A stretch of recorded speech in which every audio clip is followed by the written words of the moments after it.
Hey, I'm Abe, and today we're going to learn about budgets, how you can make one for yourself, how you can manage it, and what your takeaways should be after looking at it. As we talked about in the last video, you'll want to look at your income sources and compare those and put them next to all of your expenses. See what comes out of that, and then assess whether you're in a good place, whether any changes need to be made, and then what to do with the remaining amount, whether it's a remaining positive amount or a remaining negative amount, and how to cover that difference. One good way to do it is to look at and download your activity statements from your checking account. If you don't have a banking account, that's fine. You can save your receipts from anything that you're buying with cash and just keep them in a little envelope next to your desk. It's something that I do every time I go on business trips. I just carry an envelope or a Ziploc baggie around with me, and then every time I buy a sandwich or I have a meal or something, I just take that receipt, I make sure that it's accurate, put it in my little Ziploc baggie. It has the date on it, it has the amount, it has the name of the place that I was at and what I bought, and it's got all the information that you need. So just keep it in a little Ziploc baggie. It's not weird. That's why everybody always asks you if you want a receipt, because it's something that is a good source of information. Take that information, take your receipts, and then either if you have a bank account or if you don't, you can open up a Gmail account for free online. You go to drive.google.com and open up a spreadsheet for yourself. Now, I'm going to run you through some options here. A pretty good way to do it if you have a checking account or a banking account that you use is you can go online, go to their website, and download your activity for a given period of time. I'm going to talk as though we're looking at months, and each month we're going to have this process that we go through. Let's look back at April. I pulled a couple of my own statements, one from my checking account, one from my credit card, and I changed some of the information in there just to make it so that it's a little bit easier to understand, and I only have 4 or 5 line items on each. So to get into the first one, download those statements, open them up in whatever spreadsheet program you have. They should look something a little bit like this, where you can see they've got the date of the transaction listed here, the date that the bank has registered that transaction. It's the description of what you spent your money on, humblebundle.com, the gym, Photoshop Lightroom, bundle subscription, Safeway, and it's got the amount. Additionally, it shows your credit card payment. It shows the payment for the activity in the previous month. So that automatic payment I don't view it as an expense because it's just the expense came when you charged that money. If you are working with credit card debt, this will be a little bit different. I have tried to work in a way that I never have credit card debt, and it's something that I think most people should strive to reach that point. This payment then, as you can see, is also reflected down in my checking statement where they're saying you paid $86 out of your checking, and in your credit card statement they're saying you paid us and we received $86. So those two things should balance out because they're tied together. And then down in the checking account, you can see I got a direct deposit from my company. Here's my paycheck. I've got a little bit of interest on the money that's sitting in that account and the date that it came in. I've got my credit card payment here. And then I've got $40 that I sent off to savings from the previous month. Now, we can take this information and put it in a new spreadsheet so that it's combined and easier to read and makes a little more sense.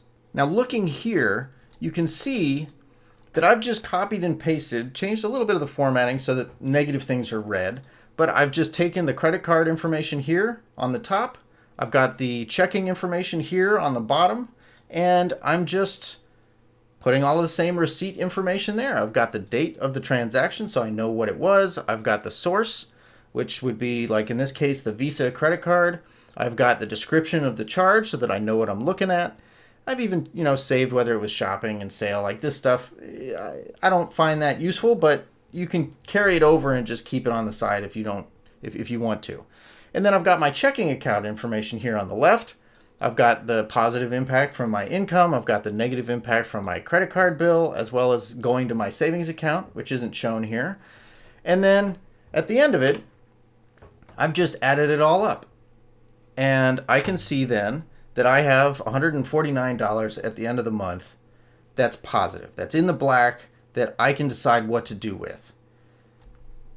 I can break it out even more so that I can see my income versus my expenses and even separate it out into categories if that makes sense to you.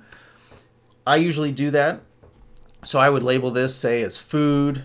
This is definitely a hobby. My photography and my Photoshop or Lightroom subscription is $10 a month. I bought a video game for $15 on Humble Bundle, and I go to the gym, right? So I've got my income here, and you can see I've just broken it out. I just add up what's income, and I picked those manually. Interest paid, direct deposit. I've got my expenses, and I only chose the ones for my credit card because I don't think putting something into savings is considered an expense. And I also don't think, again, per our previous discussion, I don't think that paying my credit card is an expense necessarily, because I'm incurring the expense in this charge right here. When I bought the thing itself, that's when I got the expense. So this $86, I already accounted for that in March, right? I've got it labeled April, you got May, you can have March through the rest of the year. And so I'm only adding up the things that I actually spent money on this month, the things that the transactions that I made, as opposed to, yes, I paid my credit card bill from last month, this month, but I'm focusing on what I'm spending my money on, right? Where is my money going, and what can I change? I can't change paying my credit card bill, at least not, I don't want to, right? That's something that I want to say, at least with this budget, I'm going to pay that bill, and I'm going to deal with it, right? So if I view my money this way, and I view the transaction that I make in this period as that's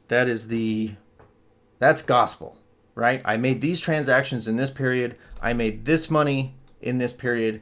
It almost doesn't matter what's in my bank account, because when I look here, I can say I will be able to pay for all of these things in the next month and still have $150 left over. So back that up and play through it again if that's confusing. I can understand how it would be. But so I've taken my expenses from the credit card. I've categorized them here, and I can see I spent $210. I've got a column for savings, so I put $40 into savings, and I've got my leftover here. Breaking them out into categories makes sense, because then you can look at that expenses and not just say, boy, I spent a chunk of money, but you could say, I spent a chunk of money on food, I spent a chunk of money on hobbies, I spent money on insurance, on whatever, right? And so then now you can say, right, let's say we want to add these things. And I can see that I spent like at least half of my expenses are hobbies. And I would say this is equal to the food that I spent. And so now I've got information. Now I'm cooking with fire, right? I can say that if I have an $100 auto expense next month, I know that I can cut my costs back merely by canceling the gym and not buying a video game for myself, right? And that I'll be okay. I also know that I have left over from April of about $150, and so I could cover it with that as well. But my recommendation is to take this information, analyze it, figure out where your levers are so that you can make the best decision for future financial standing. Now, I have a video from last week that you ought to check out. I'll put a link to it at the end of the video. You can just click on over and watch it. It's 6 ways to build wealth with your stimulus check or your tax refund. The same theories apply with any amount of money that you wind up with, say at the end of your month, at the end of whatever period of time you're creating your budget for. If it's $10, it's $100, $1,000, doesn't matter. Go through those 6 steps. Let me know what you think. Hit me up in the comments, and we'll come back here.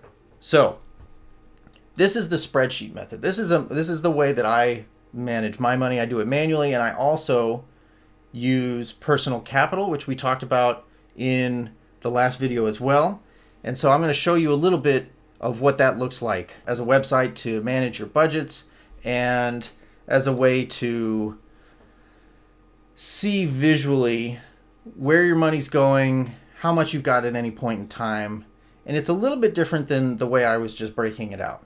But let's look at an image. So looking at this image, this is the email that I was telling you about in the previous video, where it gives you a graph and it's got numbers and it says, you know, you've spent this much compared to last month at this time. And you can see that if you look at this picture, I've got somewhere around the 4th is when my mortgage is due. And then the rest of my expenses kind of trickle in over the rest of the month. And each month, this curve looks very similar. And so it'll give you this little snapshot. And you can, if you want, go online and see something that looks like this. Again, there's going to be numbers on there. And they actually break it out into categories for you. They categorize on their own algorithm. You may want to go in and change and do some management of that manually. But you can see a little snapshot like this. You can see all of your expenses laid out because it's pulling from all of the accounts that you linked to it. This is a great tool, and it allows you to, if you're more of a visual learner and that's how you take in information, this is a good way to do it. You can create charts in Excel or in a spreadsheet or even in a little manual notebook that you're taking these things down in, if that's the way you prefer to do it. And you can see visually where your expenses pick up, where they slow down, where your paychecks come in, things like that. So now that you've looked at this and you've figured out that you've got a little bit of money to play with, where do you spend it? Where do you put it so that it makes the most impact in your life?